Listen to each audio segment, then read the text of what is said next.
Hello friends, good morning. कैसे हैं आप? होप सो कि आप सब बढ़िया होंगे। स्वागत है आपका अरविंद पाल ब्लॉग्स में। तो भैया आज तो तैयारी क्या है, आज के ब्लॉग में है माता जी जो है वो उपलों का ढेर बनाकर जो हम बिटोड़ा बनाते हैं वो बनाने के लिए गई हैं। साथ में गए हैं चाचा जी और पिताजी, तो उनके पास में भी जा रहा हूँ। वहीं का ब्लॉग बनेगा आज। और चलिए देखते हैं किस तरह हम लोग अपना ईंधन स्टोर करते हैं। तो फ्रेंड्स, आज हमारी माँ जी ने मुहूर्त निकाल दिया है। नींव रखी गई है बिटोड़े की। कंडों का जो ढेर बना के हम बनाते हैं, ये बिटोड़ा कहते हैं इसे। बिटोड़े की नींव रख दी। इनकी उपलों की चिनाई करनी पड़ती है, टेक्निक है।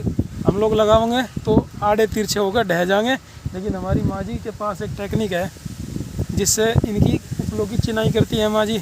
सब रुके रहते हैं बढ़िया, पूरी बरसात भर भीग के भी गिरते नहीं। देखो किस तरह से इनकी चिनाई कर रही है माता जी।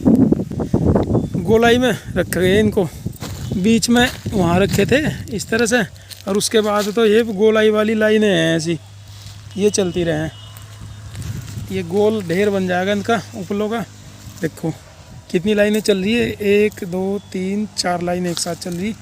पाँचवीं है 6 7 लाइनों का ये हमारा कंडों का ढेर है। बिटोड़ा कहेंगे जिसे हम। इस तरह से माँ जी उपले इसमें जमा के देखो कितनी बढ़िया चिनाई करे। एक भी उपला हिलता नहीं जब माँ जी इन्हें जमा दे। और कितने बढ़िया बिल्कुल गोलाई में, गोल शेप में है ये, आड़े टेढ़े नहीं है। देखो कितना बढ़िया बन रहा, बिल्कुल गोल, बाहर नहीं निकल रहा। बिना किसी धागे के गोलाई ले रखी, बिना किसी नाप के, बिना किसी पैमाइश के। देखो कैसे। और जैसा कि इधर 2 लाइनें हो चुकी, लाइन में भी आप देख रहे होंगे कोई उससे बाहर नहीं निकल रहे। कैसे इस तरह से चिनाई करती है हमारी माता जी। इसकी हिलते नहीं बिल्कुल। ये हर किसी के बस के नहीं है इस तरह जमाने। ये 5 लाइन हो जाएगी इतनी बड़ी, हाँ, फिर इसका गोबर चिपका हो जाएगा। जब इसकी 5 लाइनें हो जाएंगी, बाहर इसमें गोबर से लेस के इसको गोलाई दी जाएगी। गोलाई में ही लेसा जाएगा गोबर, जिससे कि ये इधर उधर न गिरे। हालांकि गिरने के तो ये अब भी नहीं, इतनी बढ़िया सख्त ठोक के चिनाई की गई है इनकी, एक दूसरे से सटा के जमा के रखे गए। कलाकारी है हमारी माता जी के पास। दिखा दूँ इधर चिनाई इसकी कितनी बढ़िया गोलाई में रख रखी है ये। देखो कहीं से बाहर नहीं निकल रहे कोई ज़्यादा, बिल्कुल गोलाई में। और जैसे जैसे ये ऊपर बढ़ेगा इसकी चौड़ाई थोड़ी कम होती जाएगी। अब तो कहीं कोई भी टोड़ा नहीं रह रहा, सबके ईंधन ख़त्म हो गए ये मौसम आते आते। और ये जो उपले हैं अब इतने सारे ढेर बन गए। एक यहाँ भी टोड़ा बना है हमारा, एक जहाँ वो बरसाती पड़ी है पन्नी, दूसरा वहाँ बनता है। और 2 बिटोड़े बनते हैं। 2 बिटोड़ों के कुछ ये उपले बन गए, तैयार हो गए। कुछ उधर बना रखे, वहाँ से उठा के ला रहे। मैं भी उठवा के लाऊंगा। और चाचा जी पिताजी हैं उधर, हमारी टीम के ऑलराउंडर हैं ये तीनों। पाल फैमिली नाम की जो हमारी टीम है, हमारी माता जी उसकी सबसे बड़ी ऑलराउंडर है। जैसे 1983 वर्ल्ड कप के ऑलराउंडर कपिल देव थे कि चूल्हे का काम, खेत का काम, उपलों का काम, सारे काम कर लेना हमारी माँ जी। यहाँ उपलों के ढेर बिटोड़ा बनाने आई हैं माँ पिताजी के साथ। मैं भी आ गया। और इतने सारे, कुछ तो सूख गए ये उपले, कुछ गिल्ले हैं अभी। और गिल्ले वाले जैसे ही सूखते रहेंगे तो ये ढेर बनता रहेगा।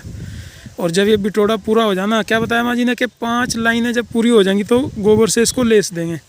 अभी कुछ दिन खुला रखेंगे। इनके अंदर देखो हवा जाती है आर पार, तो जो थोड़े बहुत गीले भी हैं ना ये पुले, तो इसमें लगे सूख जाएँ। और जब 5 लाइनें पूरी हो जाएंगी गोबर से लेस देंगे इसको। इस तरह से 3-4 राउंड होते हैं, तब लास्ट में जाके बिल्कुल घटता गोलाई नुमा ऊपर जाके गुंबद नुमा बन जाता है ये। फिर उसको हम पाती से और रस्सी से बांध देते हैं बरसात के पहले, कि बरसात में ये ईंधन गीला होके गल के ये बिखरे ना। और बरसात के ही मौसम में हम इन पे लौकी, तुरई और कद्दू के बीज भी बो देते हैं। इनके बगल में बेलें चढ़ जाती हैं इन दोनों पे। पेड़ तक चढ़ गई थी, देखो ऊपर अवशेष हैं अब भी उस पेड़ पर तुरई के की बेल सूखी हुई है, और सूखी हुई तुरई भी वहाँ रह रही। तो बिटोड़े पे चढ़ के फिर पेड़ तक चढ़ जावे ये बेल। और बहुत सारे लौकी, तुरई, कद्दू खाने को मिले हमें, बिल्कुल शुद्ध, बिना दवा वाले। और बात करें अगर यहाँ की ज़मीन की हम यहाँ, तो ये ज़मीन भाई किसी की नहीं है, बंजर भूमि है। लेकिन बहुत सारे लोग वहाँ तक और उधर भी बिटोड़े बनाने हैं, इसमें उपले पाते हैं। ये है तालाब सरकारी, और तालाब के किनारे वाली भूमि सरकारी है। बस यह जो जहाँ गोबर पाथ रहा उपले बना रहा, कोई किसी को मना नहीं करता। हमने अगर ये जगह छोड़ दी कोई और पाथने लगेगा यहाँ, नहीं हमारी है ना किसी और की है, ना कोई हमें मना करता ना हम किसी और को कर सकते। अगर हमने छोड़ दी जगह तो कोई और बनाने लगेगा। इस जगह का भी फ़ायदा उठाया जा रहा सरकारी भूमि का। और माँ जी हमारी देखिए चिनाई कर रही है, 3-4 उपले ये रख लिए, बीच में से जमाते हुए ला रही है इन्हें।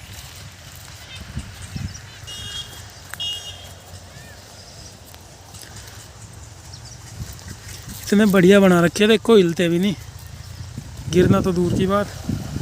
बिल्कुल गोलाई में शेप ले रखी इसकी, और ऐसे जमा जमा के रखो जहाँ। पढ़ने लग रहा अभी थोड़ा। दूसरी लाइन चल रही है, जितने सारे उपले हैं शायद 4-5 लाइनें इनमें हो जाएंगी, और 4-5 लाइनें होते ही जब ये सूख जाएंगे हवा लग के, उसके बाद गोबर से पाथ देंगे इसको। पिताजी भी आए हुए हैं, चाचा जी आए हुए हैं, माँ जी आए हुए हैं फावले से, और रखा फावड़ा। पहले तो यहाँ मिट्टी प्लेन बनाई है बिल्कुल, जिस पर बिटोड़ा रखा गया, क्योंकि ऊंची नीची होती तो ये जो उपले हैं ये भी ऊंचे नीचे हो जाते। मिट्टी प्लेन बना के यहाँ से तब रखना शुरू किया। और उपले ना गिले हैं बहुत। अब का पूरी जनवरी भर बहुत बारिश हुई, पूरा महीना नीचे से गिले निकल रहे, देखो कितने गिले हैं।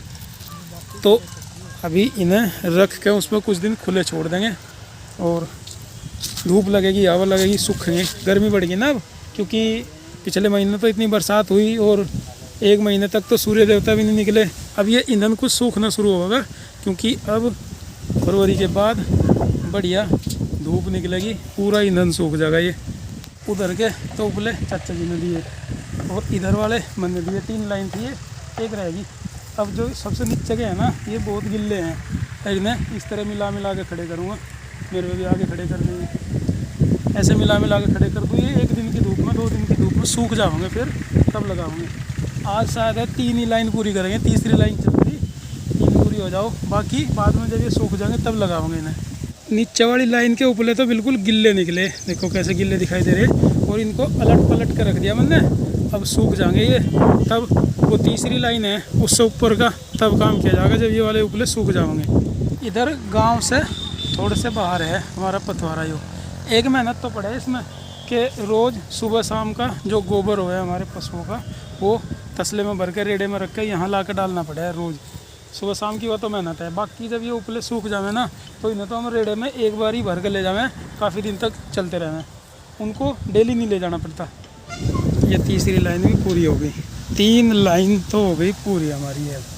इसके बाद 2 और हो जाए, 5 का करके यहाँ गोबर स्टोरेज करके तब गोबर इस पर थेपा जाएगा।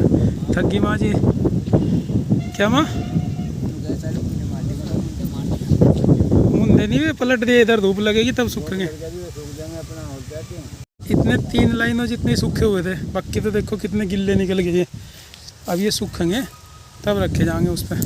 ले अभी काफ़ी हैं, पर सूखने भर की दे रहा है। अभी कुछ दिनों से धूप निकलनी शुरू हुई, देखो कितनी दूर तक है, वहाँ उस बरसाती तक है ये हमारे, और इधर ये हैं।